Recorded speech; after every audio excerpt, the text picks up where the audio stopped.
Hi. So இன்ஸ்டாகிராமில் ரீசெண்டாக ஒரு வீடியோ பார்த்தேன். அது என்னென்னா, ஒரு பொண்ணை அடித்து நிற்க வச்சு வீடியோ எடுத்துகிட்ருக்கானுங்க. என்ன எடுக்கிறான்னா, யாரோ ஒருத்தவங்க ஏதோ அந்த பொண்ணு இன்னொருத்தவங்க கூட அஃபையரில் இருந்துச்சா என்னன்னு தெரில. அவன் அடித்ததில் அந்த மூக்கிலலாம் ரத்தமாக இருக்குது, அந்த பொண்ணுக்கு காயமாக இருக்குது, முகம்லாம் அடிபட்டுருக்கு. ஸோ அவன் என்ன கேட்குறான்னா, அவனுக்கு இன்னொரு பிள்ளை கேட்குதா, உனக்கு இன்னொருத்தவன் கேட்குதா, உன் பயலை நினச்சியா, அதை நினச்சியா, இதை நினச்சியா அப்படின்னு அடித்து வீடியோ எடுக்கிறானுங்க. கண்டிப்பாக அது அவனோட ஹஸ்பண்டாக இருக்கிறதுக்கு வாய்ப்பு இல்லை. மேபி அவங்க ஃபேமிலி மெம்பர்ஸாக இருக்கலாம், இல்லை வாட் எவர் ஊர்காரங்களாக இருக்கலாம். ஏன்னா ஹஸ்பண்டு கேட்குற மாதிரி இல்லை, வாட் எவர். ஸோ நான் என்ன இதில் சொல்ல வரேன்னா, அதில் கமெண்ட் செக்ஷனில் நிறைய பேர் கமெண்ட்டும் பண்ணியிருந்தாங்க இந்த மாதிரி அந்த பொண்ணுக்கு எதிராக. நான் அதை பார்த்துட்டு எவ்வளோ ஒரு கீழ்த்தரமான ஒரு சமூகத்தில் நம்ம இருக்கிறோம் அப்படின்னு எனக்கு ஃபீல் பண்ணேன். ட்ரூலி நாம் ஒன்றுமோ 2000 காலத்து 10,000 காலத்து 5000 50,000 காலத்து சங்க இலக்கியம், அந்த இலக்கியம், நாம் அப்படியே இப்படி யாதும் ஊரே யாவரையும் கேளீரு, திரைக்கடல் ஓடி திரவியம் தேடு, அப்படி இப்படின்னு உருட்டுறதெல்லாம் தமிழர்கள் அப்படிகள் இப்படிகள் உலகத்துக்கே நாகரிகத்தை கொடுத்தவர்கள் இந்த மாதிரிலாம் உருட்டுறோம்ல. லிட்ரலி நீங்கள் கொஞ்சம் யோசிச்சு பாருங்கள், அதுக்கெலாம் நம்ம தகுதியானவங்களா? நீ ஒன்றும் வேணாம், பெண்கள் சம்மந்தமான வீடியோஸில் அங்கே போய் பாருங்கள், கமெண்ட் பண்ணுற பசங்களை பாருங்கள். மோஸ்ட் ஆஃப் த பசங்க எவ்வளோ ஒரு வன்மங்கிறது இல்லை, ஆனால் மனுஷனாகவே நம்ம மாறாமலே இருக்கானுங்க. பாவம் குழந்தையில மனுஷனாக இருந்துப்பானுங்க. ஏன்னா அவனுங்களுக்கு அப்போ ஒன்றும் தெரிஞ்சிருக்காது. அப்போ அதுக்கப்புறம் இது ஊசி போட்டு பானுங்க போல், என்னது கிறுக்கு பிடிச்ச மிருகமாக மாறுறதுக்கு அந்த ஊசியை வீட்டிலே போட்டு விடுவாங்களா என்னன்னு தெரில. எப்படி அப்படியே கக்குறானுங்க, அசிங்கத்தையெல்லாம் கக்குறானுங்க. அந்த வீடியோவை பற்றி நான் சொல்லணும்னு நினச்சேன்னா, சிம்பிள் யார், ஒருத்தவங்க யார் கூட இருக்கணும்னு முடிவு பண்ணுறது அவங்க உரிமை, அவங்க உடம்பு. பர்டிகுலர்லி பெண்கள் யார் கூட இருக்கணும், யார் கூட தான் வாழ்க்கை அமைச்சுக்கணும்னு நினைக்கிறது முழுக்க அவங்க உரிமை. ஏன்னா ரிலேஷன்ஷிப்பை பொறுத்தளவுக்கு நாளைக்கு ஒரு இஷ்யூன்னு வந்துச்சுன்னா அதில் பெரும்பாலும் பாதிக்கிறது, ப்ராக்டிக்கலி சொல்கிறேன், பொண்கள் தான் பாதிக்கப்படுறாங்க. ஒரு பையனும் பொண்ணும் ஜாலியாக லவ் பண்ணுவாங்க காலேஜ் படிக்கிறப்ப. அந்த ஜாலியில் அவங்களுக்கு ஒன்றும் தெரியாது, ஜாலியாக லவ் பண்ணிடுவாங்க. சம்டைம்ஸ் ஏதோ ஃபிசிக்கலாக ஏதோ ஒன்றா கூட இருந்துடுறாங்கன்னு வச்சுங்களேன். நாளைக்கு அந்த குழந்தைன்னு ஒன்று ஆயிடுச்சுன்னா அந்த குழந்தைய சுமக்க போகிறதோ, அந்த குழந்தை இந்த சமூகத்தில் அந்த குழந்தைக்கான பதில் சொல்ல போகிறதோ, அந்த 1 இயர், அதாவது நம்ம ஒரு பொருளை ஏதாவது தெரியாமல் உடச்சிட்டோம் இல்லை திருடிட்டோம்னு வச்சுங்களேன், அந்த தப்பை நம்ம உடனே யாருக்கும் தெரியாமல் மறைச்சிருவோம். இந்த மாதிரி ஒரு ரிலேஷன்ஷிப்பில், ஒரு தவறான ஒரு மனிதர்கள் கூட ரிலேஷன்ஷிப்பில் இருந்தால் தெரியாமல் இருந்துட்டா கூட அந்த தப்பை அவங்களால மறைச்சிட முடியாது. 1 year they have to face. அதை போல் குழந்தைக்கு உயிர் கொடுக்கறது, அதனால் பெண்கள் அப்படி இருக்கணும் இப்படி இருக்கணும், தாய் அதான் ஏதோ புனிதத்தை ஏற்படுத்தி வச்சுருக்கானுங்களே பெண்களுக்கு. ஸோ அவங்க ஒரு பெண் அவளை மட்டுமே நினச்சி வாழவே முடியறதில்லை. இங்கே நிறைய பின்னாடியிலேருந்து நிறைய இம்பேக்ட். நீ எனக்காக வாழணும், நீ அவனுக்காக வாழணும், நீ பிள்ளைக்காக வாழணும், நீ பொண்டாட்டி ஊர்காரனுக்கு வாழணும், சொந்தக்காரனுக்கு வாழணும், அங்காளி பங்காளிக்காக வாழணும். ஒரு பொண்ணு அவள் உடம்ப யார்கிட்ட கொடுக்கணுமோ அவள் கொடுக்க போகிறாள். அது புருஷனாக இருந்தாலும் சரி, பொண்டாட்டியாக இருந்தாலும் சரி. மோரோவர் சட்டமே அதான் சொல்லுது, ஒரு மனைவியாக இருந்தாலும் அவளுடைய விருப்பம் இல்லாமல் ஒரு கணவன் தரக்கூடாது அப்படின்னு சொல்லுது. 2வது, ஒரு பெண் அவளுக்கு விருப்பப்பட்டால் அவளுடைய குழந்தைய சுமக்கலாம், அவளுக்கு விருப்பம் இல்லைன்னா அந்த குழந்தைய அழிக்கலாம்னு சொல்லுது. அது கணவனுக்கு விருப்பம் இருக்கா இல்லையான்னு விஷயம் இல்லை. ஏன்னா அந்த குழந்தை நீ ஜாலியாக இருந்துட்டு 2-3 ட்ராப்பு ஸ்பெர்மை கொடுத்துட்டு போயிடுவேன். அதுக்கப்புறம் அந்த குழந்தைய பெற்று எடுக்கிறது மட்டும் இல்லை அந்த பொண்ணோடைய வேலை. அந்த த்ரூ அவுட் த இயர் பயாலஜிக்கலாக அந்த பொண்ணோட உடம்புக்குள்ளே இருக்க எல்லா பயாலஜிக்கல் பாத்வேஸும் பயோகெமிக்கல் நெட்வொர்க்ஸும் மாறும். அவ்வளோ கோத்ரூ பண்ணுவாங்க அவங்க. அவ்வளோ ஹார்மோன் கூடயும், என்சைம்ஸ் கூடயும், பிளட்டு கூடயும், நர்வ் சிக்னல்ஸ் கூடயும், அவங்க பெயின்ஸ் கூடயும், அவங்க ஒவ்வொரு நிமிஷமும் அவங்க போராட வேண்டியது இருக்கும். அப்போ அந்த பெண்கள், அதனால தான் பெண்கள் அவங்களுக்கு விருப்பம் இருந்தால் அவங்க குழந்தைய பெற்றுக்கிறோம், இல்லைன்னா அவங்க அழிச்சிக்கலாங்கிறத அவங்க முடிவு பண்ணுறாங்க. ஆனால் இவனுங்க என்ன சொல்லுவானுங்க, அதெல்லாம் கிடையாது. பெண் அது என்னது குழந்தைன்னா அதுதான் சொர்க்கம், அது கடவுள் கொடுத்த வரம். நீ அப்படி பண்ணணும் இப்படி. டேய் பொம்பளைங்களா வாழ விடுங்கடா. டே உங்களை மாதிரி அந்த அந்த வீடியோ பற்றி அந்த பொண்ணை பார்த்து கேட்குறான், உனக்கு என்ன இன்னொரு பையன் கேட்குதா, உனக்கு வந்து இன்னொரு குழந்தைய பற்றி யோசிக்க மாட்டியா அப்படின்னு கேட்குறான்ல. அப்போ வீடியோ எடுத்து அடித்து வீடியோ போடுறான். நான் என்ன கேட்குறேன், இதை போல் தப்பு செய்கிற பசங்க இருக்கானுங்களே, இன்னொரு பொண்ணுகிட்ட போகிறவங்க, இந்த மாதிரிலாம் லைக் இன்னும் அது என்ன அஃபயரு, அது ஒரு அஃபயர், அந்த மாதிரிலாம் பண்ணுறாங்க. அந்த அந்த வார்த்தையிலே எனக்கு விருப்பம் இல்லை. பட் இருந்தாலும் சொல்கிறேன், பசங்களை இந்த மாதிரி வீடியோ எடுத்து அடித்து போடணும்னா ஊருக்குள்ளே இருக்கிற எல்லா ஆண்களையும் ஒரு ஒரு பெரிய மண்டபத்தில் கட்டி வச்சு பெட்ரோலை ஊற்றி கொளுத்தி அவனுங்க எரிஞ்சதுக்கப்புறம் அவனுங்க எலும்பு இருக்குல்ல, அந்த எலும்பு எரியறதுக்கு எக்ஸ்ட்ராவாக ஏதாவது இப்போ வேறு ஏதாவது காஸ்ட்லி பெட்ரோலை ஊற்றி அந்த எலும்பையும் எரிச்சு, அப்புறம் அந்த மண் இருக்குல்ல, அந்த எலும்பு மண், அந்த மண் எரியறதுக்கு இன்னும் ஏதாவது அட்வான்ஸ்டு சயின்டிஃபிக் ஆல்கஹால் ஏதாவது கண்டுபிடிச்சி அதை எடுத்து ஊற்றி அதுலேயும் கொளுத்தி விட்டா கூட இவனுங்க பண்ணுற அயோக்கியத்தனம் போகாது. ஏன்னா ஆம்பளையாக இருக்கிற எல்லாருமே இங்கே என்னன்னா, சோசியலி அவனுக்கு அவ்வளோ ஒரு இண்டிபெண்டன்ஸுங்கிற பேரில், சுதந்திரங்கிற பேரில் அவ்வளோ அப்யூஸ் பண்ணுறானுங்க, இன்க்ளூடிங் மீ. ஆம்பளைங்கிற அந்த அந்த கேட்டகரி அப்படி தானுங்க இருக்கானுங்க, அப்படி தான் வளர்றானுங்க, அப்படி தான் வளர்க்கப்படுறானுங்க. இதில் பெரிய கொடுமை என்னென்னா, அந்த பொண்ணை அந்த பொண்ணை பற்றி அந்த பையன் பேசுகிற வீடியோவில் ஒரு பொண்ணு கமெண்ட் பண்ணியிருக்கு, ப்ரோ அவங்க கையால் நீங்கள் சாப்பாடு வாங்கி சாப்பிடாதீங்க ப்ரோ, உங்களுக்கு விஷம் வச்சாலும் வச்சுருவாங்க ப்ரோ. அக்கறையாமா அவங்க எந்த டோனில் சொன்னாங்கன்னு தெரில. பட் ஒருவேளை அது அக்கறையில் சொல்லியிருந்தாங்கன்னு வச்சுக்கோங்களேன். ஏமா ஒரு பொண்ணை போட்டு இந்த அடி அடிக்கிறான், அடிச்சிருக்கிறான், அந்த பொண்ணு ஏதோ இன்னொரு பையனோட ஒன்றா இருந்ததாகவே வச்சுப்போம், அதுக்காக அடிக்கிறான், வீடியோ எடுக்கிறான், போடுறான்னா நீ அதை அவங்க கையால் சோறு நீ சோறு அவங்க அது கையால் வாங்கி சாப்பிட்லன்னா போய் சாப்பிடா நாய, எங்கேயா போய் சாவு. அதுக்கு இந்த அம்மா அவனை ஆறுதல் சொல்லுதாமா, சாப்பாடு வாங்காதீங்க ப்ரோ. ஏமா நாளைக்கு அதாவது உங்களை பாசம் பெண்களை வந்து 2 விஷயம் சொல்லணும்னு நினச்சேன், கொஞ்சம் பெரிய வீடியோ இருந்தாலும் கேட்டு தொலைங்க, என்ன பண்ண போறீங்க நீங்களாம். பெண்களை பாசம், முதல்ல பாசம், காதல் தூக்கிட்டு வருவானுங்க பசங்க, காலேஜ் படிக்கிறப்பையும் சரி, ஸ்கூல் படிக்கிறப்பையும் சரி, எல்லாம் நான் என்னையும் சேர்த்து தான் சொல்கிறேன். ஸ்கூல் படிக்கிறப்பையும் சரி, காலேஜ் படிக்கிறப்பையும் சரி, காதலுங்கிற டேக்கை தூக்கிட்டு வருவானுங்க பொண்ணுங்க. தயவு செஞ்சு சொல்கிறேன், கொஞ்சம் கவனமாக இருந்துங்க பெண்கள். ஏன்னா இந்த காதலுங்கிறது ஃபஸ்ட்டு அவங்களுக்கு க்ரீனாக இருக்கும், சூப்பராக இருக்கும். அடடா எனக்காக இன்னொரு பையன் யோசிக்கிறான், எனக்காக என்னென்னமோ வாங்கி கொடுக்குறான், நான் அழுகிறப்ப அவன் ஆறுதல் சொல்கிறான், எனக்கு பெயினாக இருக்கிறப்ப அவன் முழிச்சிட்டே உட்காந்துருக்கிறான், நமக்குள்ளே பேசிக்கிட்டே இருக்கான், நம்மளை அப்படியே கொண்டாடுறான், நம்மளை அப்படியே என்னது, நம்ம கண்ணு வெறும் கண்ணு தான், அந்த கண்ணை வந்து ஒருத்தவன் நிலவுங்கிறான், அதுங்கிறான், கவிதைங்கிறான், அது ஃபுல்லாக கவிதை கொட்டுறானுங்க. அப்படிலாம் நமக்கு தோணும் பெண்களுக்கு.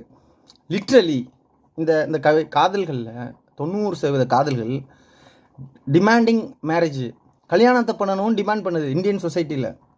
சரி ஓகே, கல்யாணத்தை பண்ணுறோம், நமக்கான ஒரு ஆண்மகன் அஃபிஷியலாக கிடைக்கிறான், ஏன்னோ லீகலாக கிடைக்கிறான், அவனை கல்யாணம் பண்ணிப்போம். அப்போ அந்த கல்யாணத்தின் மூலமாக நம்ம ஒரு சந்தோஷமான வாழ்க்கையை, நிம்மதியான வாழ்க்கையை நம்ம வாழ போகிறோம். ஒருத்தனுக்கு ஒருத்தி இல்லை, நம்மளால் ஒரு வேலை செய்ய முடியாது, நம்ம வேலையை ஒருத்தன் பகிர்ந்துக்கிறான்னு நினச்சி நம்ம கல்யாணத்துக்குள்ளே போனோம்னு வச்சிங்களேன், அதில் 90% மேரேஜ்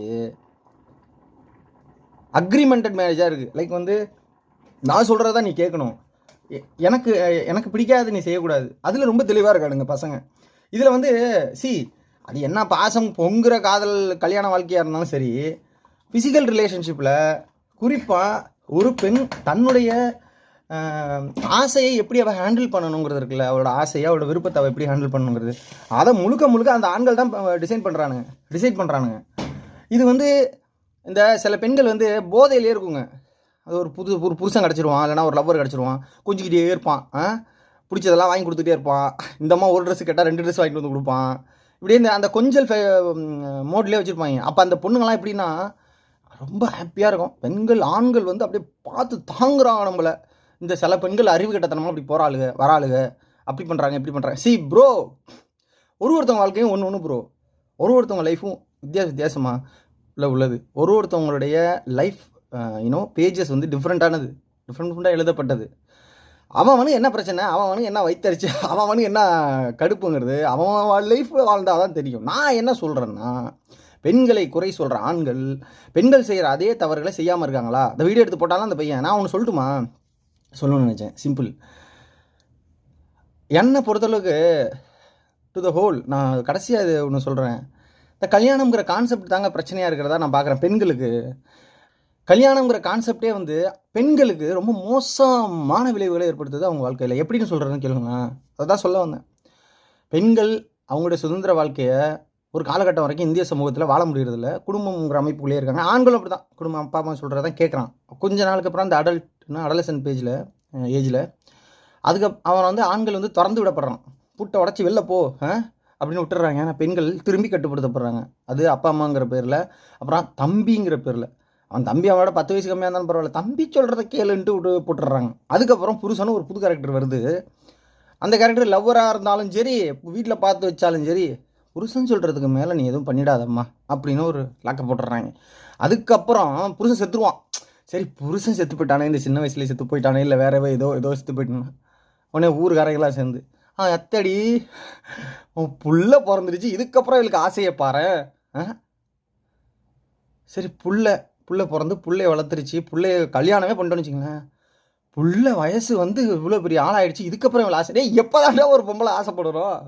ஏண்டா அவள் உடம்புடாது, பிடிச்சா வாள், பிடிக்கலாம் மூட்டு போங்கடா. பொம்பளை புள்ள தாண்டா, பொம்பளைங்க தான். இது வந்து பொம்பளைங்க தான் உயர்ந்தவங்க, பொம்பளைங்க தான் கடவுள், அப்படி நான் பேச வரல. பொம்பளை ஆண் பெண் எல்லாருமே நிறைய தவறுகள் செய்கிறாங்க டூட். அதை நான் வந்து அக்செப்ட் பண்ணுறேன். அதை நான் நிறையா நானும் பேசுவேன். ஆனால் இந்த வீடியோ எடுத்து போடுற அளவுக்கு வன்மம் வருது இல்லை? இப்போ நீ அதில் ஒழுங்கா நான் ஒன்று சொல்லவா? திருமணம் வேணான்னு சொல்லி ஒரு பெண் வந்து தனிப்பட்ட முறையில், குறிப்பாக ஒரு செக்ஸ் ஒர்க்கராக இருக்காங்கல்ல, நான் யாரையும் கல்யாணம் பண்ணிக்க விருப்பம் இல்லை, நான் பாட்டுங்க அவங்களுக்கு வாழ்க்கையை பார்த்துக்க போகிறேன் இருக்கிறாங்கன்னு வச்சுங்களேன். அந்த மாதிரி அந்த ஊரில் ஒரு பொண்ணு இருக்காங்கன்னா, அந்த வீடியோ எடுத்து போட்டாமல் பாருங்க, அந்த மாதிரி ஆள் தான் முதல்ல அந்த பொண்ணுகிட்ட போவான். எவ்வளோ காசு அதிகமாக கொடுத்தாலும் தங்கமே செல்லமேனு போவானுங்க. லேய் நீங்கள் அதாண்டா ஏதோ யார் அவர் ஜெயகாந்தனா, அவருடைய ஒரு கவிதை ஒன்று படித்தேன். ஊரில் ஒரு விபச்சாரி இருக்கிறாள் அப்படின்னு போட்டு, ஊரில் ஒருத்தி பல கேடுகட்ட ஆண்களால் விபச்சாரி ஆக்கப்பட்டாள் என்று எழுதுங்கடா அப்படின்னு எழுதியிருப்பார். உண்மையிலே அதுதான். உனக்கு வர அதே ஆசை தான் அவளுக்கு வரும், உனக்கு வர அதே மூடு தான் அந்த பொண்ணுக்கும் வரும். உனக்கு எப்படி வந்து 10 பொண்ணுங்களை பார்த்தாலும் படப்படன்னு பட்டாம்பூச்சி படுறதில்ல, அதை போல தான் அந்த பொண்ணுங்க வரும். அதாண்டா பயாலஜி. பைத்தியக்கார என்ன பசங்களா? பிடிச்சா வாள், பிடிக்கலாம் ஏமா சாமி எனக்கு பிடிக்கல நான் கிளம்புறேன்னு போயிடு. இது வந்து ரொம்ப ரொம்ப நாகரிகமான நம்ம எல்லாம் இந்த நாட்டில் நீங்களாம் எப்படா திருந்து போகிறீங்க? மூக்கை உடச்சி அதை அடித்து இதில் கடைசியாக நான் சொல்ல வர்றது 3 பாயிண்ட். ஃபஸ்ட்டு பாயிண்ட் ரொம்ப முக்கியமான பாயிண்ட்டு, கல்யாணம் வேணாம் அப்படின்னு சொல்ல. அதே நம்ம வேலையும் கிடையாது, நான் சொன்னாலும் நீங்கள் கேட்க போகிறது கிடையாது. But you please rethink what is a optimum happiness or optimum optimum growth of an woman. கல்யாணம் என்ன கொடுக்குது உங்களுக்கு?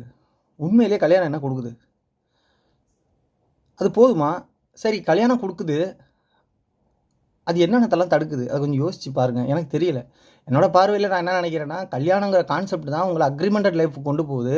அது உங்களோட பர்சனல் ஃப்ரீடம், பர்சனல் லைஃப். இந்த இடத்துல ஒரு சில பேர் தூக்கிட்டு வருவானுங்க. ஒன்று பர்சனல் ஃப்ரீடம்னா செக்ஸ் மட்டும்தானா? பர்சனல் ஃப்ரீடம் வேறு எதுக்குடா விட்டீங்க? பிடிச்ச வேலையை செய்ய விட்றீங்களா? பிடிச்ச இடத்துக்கு போக விட்றீங்களா? பிடிச்ச மாதிரி ஏதாவது செய்ய விட்றீங்களா?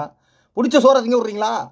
வீட்டில் ஒரு பொண்ணு இருக்குது, அதுக்கு புளி சோறு திங்கணும்னு ஆசைப்படுதுன்னா, இல்லை இன்றைக்கி நீ பிரியாணி செய்யுமானோ ஒரு 10 பேர் சேர்ந்துக்கிட்டு. பெரிய கொடுமை என்னன்னா, அதில் ஒரு பொண்ணே கமெண்ட் அப்படி பண்ணியிருக்கு பாருங்களா. அப்போ இவ்வளோ ஒரு மோசமான சமூக சூழலில் தான் நம்ம இருக்கிறோம். ஸோ திருமணம்ங்கிறதே வந்து இது சயின்டிஃபிக்காக நான் சொல்கிறேன். எனக்கு தெரிஞ்ச சயின்டிஃபிக்ப்பா. உடனே சயின்டிஃபிக்காக நீ என்ன பெரிய இவனான்னு கேட்டுறாதீங்க. திருமணம்ங்கிறது ஒரு பெண்ணுடைய, குறிப்பாக ஒரு ஆண் பெண் 2 பேரும் தான். ஆணை வந்து ஃபினான்ஷியலாக ஒரு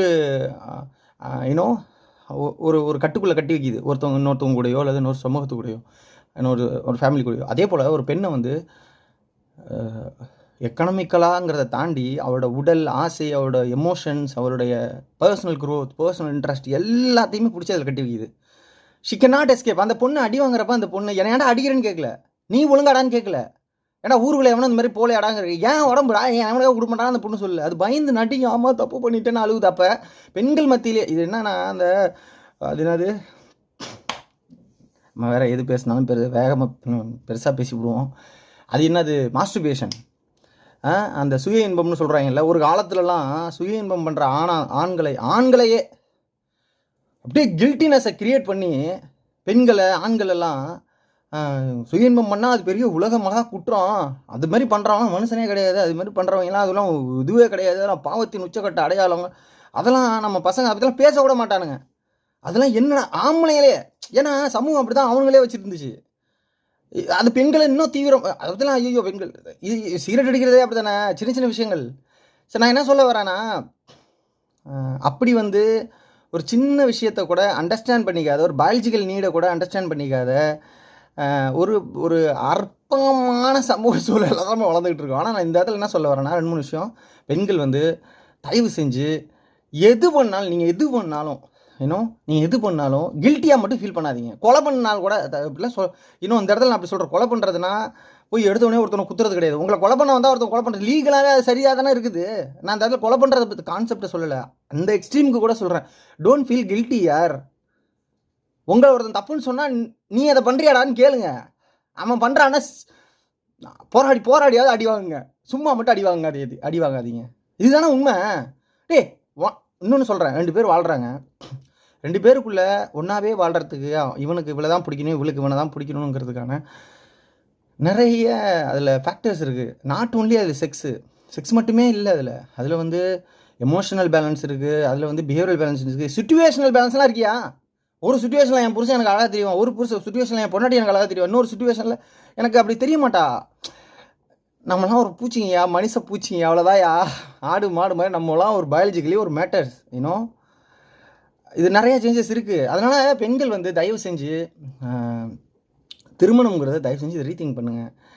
எனக்கு என்னமோ இதெல்லாம் ரொம்ப இதெல்லாம் உலக நாடுகள்லாம் அந்த மாதிரிலாம் பண்ணுறது கிடையாது. நீங்கள் கல்யாணம் பண்ணிங்க சந்தோஷமாக, அப்படி கல்யாணம் பண்ணால் கூட உங்களை அப்படியே கொண்டாடி அப்படியே அன்பு கொண்டு அதை ஐஸ் கட்டி கொட்டுவாங்கல்ல, ஐஸ் சேலஞ்சு, அது ஐஸ் வாட்டர் சேலஞ்ச், அந்த மாதிரி அன்பை கொட்டுறவன்லாம் கிடப்பான். அவனெல்லாம் மூஞ்சல் துப்பிட்டு நவுந்துருங்க. அதுமாரி ஆள்லாம் உங்களுக்கு தேவை கிடையாது. உங்களுக்கு தேவையானது உங்களுக்கு அந்த வாலி ஃபுல்லாக சுதந்திரத்தை எவன் கொட்டுறானோ, வாலி ஃபுல்லாக உங்களுக்கு அந்த சுதந்திரங்கிற பேரில் சுதந்திரம் அவன் நமக்கு கொடுத்து கிழிக்க வேணாம். நம்ம சுதந்திரத்தில் அவன் வந்து கள்ள கொண்டு எரியாமல் இருந்தால் போதும். என்னுடைய பர்சனல் ஃப்ரீடம், பர்சனல் டிக்னிட்டியில் வந்து அவன் வந்து கருத்து சொல்லிக்கிட்டு நீ அப்படி பண்ணு, நீ இப்படி பண்ணு, நீ அதை பண்ணு, இதை பண்ணுன்னு சொன்னாலே அத்தாடி சைக்கிளில் வருதுன்னு நீங்கள் புரிஞ்சுக்கிட்டு உன் லவ் வேணாம், விளக்கமாறம் வேணாம், போங்கடா அந்தன்னு சொல்லிட்டு தான் கிளம்பிடுங்க. இல்லைன்னா நாளைக்கு இந்த மாதிரி தான் மாட்டுவீங்க. அதனால் பிரைமாக பெண்களுடைய சுதந்திரத்தை பற்றின என்னது இது, சும்மா வாயால் பேசாமல் கொள்கை அது இதுன்னு பேசிகிட்டு இருக்காமல் உள்ளபூர்வமாகவே அவளுடைய she has their own life, she is an individual அப்படிங்கிற நாலேஜ் இருக்கிற அறிவு இருக்கிற பசங்களாக பார்த்து நீங்கள் வந்து காதல் பண்ணுங்கள். கல்யாணம் பண்ணுறதும் கல்யாணம் பண்ணாதும் உங்கள் விருப்பம். That is completely an agreemented arrange கட்டுப்பாடு, அது மாதிரி உள்ளது, அது உங்கள் விருப்பம். ஆனால் காதல், அப்புறம் இன்னொரு விஷயம், காதல் பண்ணாமல் அப்படி கல்யாணம் பண்ணிக்காதீங்க. இது என்ன கருமமோ தெரில. காதல் பண்ணாமலாம் கல்யாணம் பண்ணிங்கன்னா அது நல்லாவும் அமையும், சம்டைம்ஸ் நல்லா அமையாமலும் போகும். அது நிறைய இஷ்யூஸ் இருக்குது, அது உங்களோட இது. ஸோ அந்த வீடியோ பார்த்தோன்னே எனக்கு ரொம்ப கஷ்டமாக இருந்துச்சு. ஆண் சமூகங்கள்லாம் வந்து என்னமோ பெரிய ஒழுக்க மாதிரியும், பெண்கள் வந்து அப்படியே தப்பு செஞ்சுட்டாம, டேய் பெண்கள் கையிலலாம் ஒரு எங்கேயோ படித்தேன், ஒரு கன் கொடுக்கணும் அஃபிஷியலாக அப்படின்னு நான் கேள்விப்பட்டேன். அஃப்கோர்ஸ் அந்த ஏதோ ஒரு பொண்ணு கையில் கன்று கொடுத்து நானும் ஷூட் பண்ணி நான் செத்தாலும் சாகிறதுக்கும் வாய்ப்பு இருக்குது. மீன்ஸ் ஆண்கள் எல்லாருமே ஏதோ ஒரு காலகட்டத்தில் தவறு செய்கிறாங்க. ஆனால் பெண்கள் செய்கிற தவறுகளை வந்து ஒழுக்கம் சார்ந்த இவன் என்னமோ பெரிய கடவுளாயிடுவான், இப்போ ஜட்ஜ் ஆகிடுவான், அந்த பொண்ணு குற்றவாளின்னு குறி நிற்கிற மாதிரி ஒரு சமூக சூழலை கிரியேட் பண்ணுறானுங்க பார்த்தீங்களா. அந்த மாதிரி ஒரு அயோக்கியத்தனம் ஒழியணும். பெண்கள் இந்த மாதிரி விஷயங்களில் ரொம்ப ஸ்டபனாக பேசணும். அந்த மாதிரி சோஷியல் சைட்ஸ்லாம் அந்த மாதிரி பேசுகிறானுங்க. இந்த வாந்தியை கக்குவானுங்கள்ல, வந்து வாந்தி கக்குவானுங்க. பொண்ணுன்னா அப்படி தான் இருக்கணும், நீலாம் ஒரு அவளா இவளா அந்த பேசுகிறானுங்கள, அப்போலாம் கேவலமாக பெண்களும் பிடிச்சி வாங்குங்கிறேன் நான். ஆனால் அப்படி வாங்குறப்ப உங்களுக்கு துணையாக வேணா இல்லைன்னு வச்சுங்களேன், உங்கள் வீட்டுக்காரங்க லைக் வந்து சொந்தக்காரன், நீங்களும் பிடிச்சி திட்டுறீங்க, அவங்க பொண்ணுங்களை ஒரு அசிங்கமாக பேசுகிறான், அதில் நீங்கள் ரீகமெண்ட் பண்ணுறீங்கன்னு வச்சுங்களேன். அப்போ வந்து உங்கள் வீட்லேயோ இல்லை உங்கள் சொந்தக்காரனோ ஃப்ரெண்டு, நீ உனக்கே அது தேவையில்லாத வேலை, உனக்கு இதெல்லாம் தேவையா அப்படின்னு பேசினா செருப்பை கழட்டுற மாதிரி நீங்கள் கேளுங்க. அது அப்போ நான் கேளுங்க. ஏன்டா ஒரு பொம்பளை அப்படி பேசுனா, அப்போ பொம்பளை பேசுனா என்னையும் பேசுகிறதா தான் அர்த்தம். அப்போ நீ அப்படி நினைக்கிறியா? அப்போ நீ நாளைக்கு அப்படி தான் பண்ணுவியா? அப்போ நீ இந்த மாதிரி தான் போவியா? அப்போ உன் மனசுக்குள்ளே தான் இருக்கா? அப்புறம் என்ன பெரிய பொண்ணு, அப்புறம் ஃப்ரெண்டு, அப்புறம் என்ன பெண்கள், அப்புறம் என்ன பெண்களை நீ தாங்குற, இப்போ வருஷம் உமன்ஸ் டே விஷஸ் இங்கே கிழிக்கிற, மூட்டு போடா வேண்டாம் அப்படின்னு சொல்லிட்டு சொல்லுங்கள். இது வந்து ரொம்ப மோசமான சமூகத்தில் இருக்கிறோம் டூட். இதில் தமிழர், ஆயிரங்காலத்து பயிர், நான் உலகத்துக்கே நாகரிகம் கொடுத்த நொன்னைகள் அப்படின்லாம் நம்ம பேசுகிற அளவுக்குலாம் நம்மளுக்கெல்லாம் தகுதியே கிடையாது. வளர வேண்டியது எவ்வளோ இருக்குது. இதுக்கு தான் தந்தை பெரியார்லாம் அப்போவே வந்து காரிச்சிப்பிட்டு போனார். டேய் நிறையா உங்கள்கிட்ட தப்பு இருக்கடா, மிஸ்டேக் இருக்கடா, மாற்றி தொலைங்கடான்ட்டு. இதை சொன்னால் வந்து தூக்கிட்டு வந்துடுவாங்க. அவர் அதை சொன்னார், இதை சொன்னார், அது வேறு அப்புறம் பேசுவான். ஸோ டூட், பெண்கள் வந்து இதெல்லாம் யோசிக்கணும்னு நினைக்கிறேன். தயவு செஞ்சு நான் ஒன்று சொல்கிறேன், ஆம்பளைங்களை நம்பாதீங்க. அது மட்டும் நான் கடைசியாக சொல்லிக்கணும்னு ஆசைப்பட்றேன். ஆம்பளைக்குன்னு ஒரு குணம் இருக்கும், அது வந்து அது அப்படியே தான் இருக்கும். ரொம்ப கம்மியானாச்சும் அப்படியே இருக்கும். அது டவுட்டோடயே இருங்க. அப்படிலாம் உங்களை தூக்கி ஃபுல்லாலாம் அப்படியே எம்டி பண்ணிடாதீங்க, டிரான்ஸ்பரண்ட் ஆகிடாதீங்க. அப்படியே தூக்கிலாம் அப்படியே சரண்டர் பண்ணிடாதீங்க. மாட்டிப்பீங்க டூட், மாட்டிப்பீங்க, கவனமாக இருங்க. அந்த வீடியோ எடுத்த பண்ணி அயோக்கிய யாருன்னு பார்த்து முடிஞ்சால் அவனெல்லாம் போலீஸில் பிடிச்சி கொடுங்க. அவனெல்லாம் ஒழுக்கமானவன், ஒழுக்க சீலன் மாதிரி நடந்துட்டு இருக்கானுங்க. அதிகார மையங்கள் எல்லாமே ஆண்கள்கிட்ட இருக்குது, அதையும் பார்த்துக்குங்க. போலீஸ் செக்டராக எடுங்க, ஜட்ஜு என்ன நீதித்துறை செக்டராக எடுங்க, எந்த செக்டராக எடுத்தாலும் அதிகாரங்கள்லாம் ஆம்பளைங்கள்ட்ட கொடுத்து வச்சுருப்பானோ. ஆம்பளைங்க தான் எல்லாம் ராஜ்யம் பண்ணுவாங்க. பெண்களுக்கு சுதந்திரம் கொடுக்கணுன்னா கூட மீன்ஸ் பெண்களுடைய அவங்கள ஃப்ரீடம் பற்றி பேசணுன்னா கூட ஆண்கள் தான் 4 பேர் சேர்ந்து முடிவு பண்ணி பண்ணுவோம். இப்போ கூட ரீசெண்டாக இந்தியாவில் அப்படி தான் நடந்துச்சு. ஏதோ அந்த பெண்களுக்கு பொருளாதார என்னது இடஒதுக்கீடு சம்திங் சொத்தில் பங்கு கொடுக்கறது சம்மந்தமாக நினைக்கிறேன். அதை பேசுகிறதுக்கான கமிட்டி வந்து யாரா போட்டானுங்கன்னா ஆம்பளைங்க தான் போட்டு விட்ருக்காங்க. அது கூட நம்ம எம்பிஸ்லாம் வந்து பயங்கரமாக சண்டை போட்டுருந்தாங்க. இதை பார்த்து எனக்கு ரொம்ப கடுப்பாக இருந்துச்சு, எனக்கு பேசணும்னு தோணுச்சு. ஸோ இதை பற்றி நீங்கள் எதாவது பேசுனாலும் பேசுங்க. உடனே ஒரு குரூப் வருவானுங்க, எங்கள் வீட்டிலலாம் பெண்கள் இப்படி தானா, எங்கள் வீட்டிலலாம் பெண்களை நான் ஒழுங்காக பார்த்துக்கிட்டேன், இவன் ரொம்ப பெரிய ஃபெமினிஸ்டா, அப்புறம் என்னது இவன் வந்து அப்படின்னா பேசுவாங்க. ஏதோ டூ நான்லாம் ஃபெமினிஸ்ட்லாம் கிடையாதுயா. எல்லாரும் யாரும் பெரியாரிஸ்ட் கிடையாது, யாரும் ஃபெமினிஸ்ட் கிடையாது, யாரும் அம்பேத்கரிஸ்ட், உலகத்திலேயே சொல்கிறேன், யாருமே அம்பேத்கரிஸ்ட் கிடையாது, யாரும் பெரியாரிஸ்ட் கிடையாது, யாரும் மார்க்சிஸ்ட் கிடையாது, யாரும் ஃபெமினிஸ்ட் கிடையாது, யாரும் எதுவும் கிடையாது. வி ஆர் கோயிங் த பாத். அந்த வழியில் நம்ம நடந்து போகிறோம். ஃபெமினிஸ்ட் ஆகிறதுக்கு முயற்சி பண்ணிகிட்டு இருக்கோம். நிறைய தப்பு பண்ணி தான் போவோம். பெரியாரிசம், அம்பேத்கரிசம் எல்லாருமே சொல்கிறேன். பெரியார் மட்டும் தான் பெரியாரிஸ்ட், அம்பேத்கர் மட்டும் தான் அம்பேத்கரிஸ்ட், மார்க்ஸ் மட்டும் தான் மார்க்சிஸ்ட். அவங்க 3 பேர் தான் அவங்க. பெரியார் உங்களுக்கு புரிய நினைக்கிறேன், பார்த்துக்கங்க. டூட் பாய்.